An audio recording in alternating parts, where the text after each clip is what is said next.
Moin, ich bin Jördis Werder. Ich bin 2004 in Wilhelmshaven geboren. Ich wohne in Neenbroek und ich lebe in Plattdütsbroek.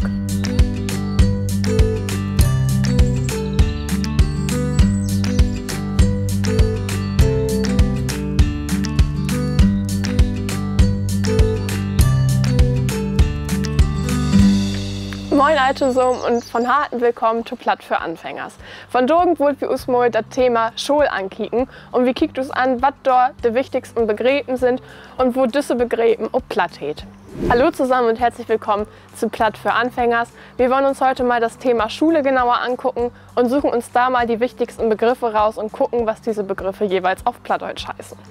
Was sind das für Begriffe, die uns Tag ein, Tag ut in der Schule begleitet? Was gibt es denn für Begriffe, die wir Tag ein und Tag aus in der Schule eigentlich hören oder die wir da auch sehen? Es gibt in der Schule die Tafel, das ist die Schief und Platt. Dann gibt es die Stühle, das sind die Stöhlen. Die Schüler heißen die Schölers.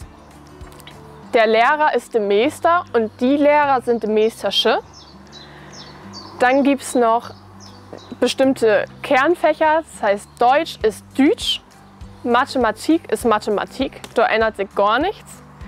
Dann gibt es Latein, das ist Latin, Französisch ist Fransch und Musik ist Musik. Sport bleibt auch wie Sport, Geschichte ist die Geschichte und da habt wir auch eins der wichtigsten Begriffe für die Schule. Probiert das gut und snackt über die Schule. Ich wünsche dir ganz viel Spaß dabei. Probiert es einfach mal aus und redet einfach mal über die Schulbegriffe. Ich wünsche euch ganz viel Spaß dabei.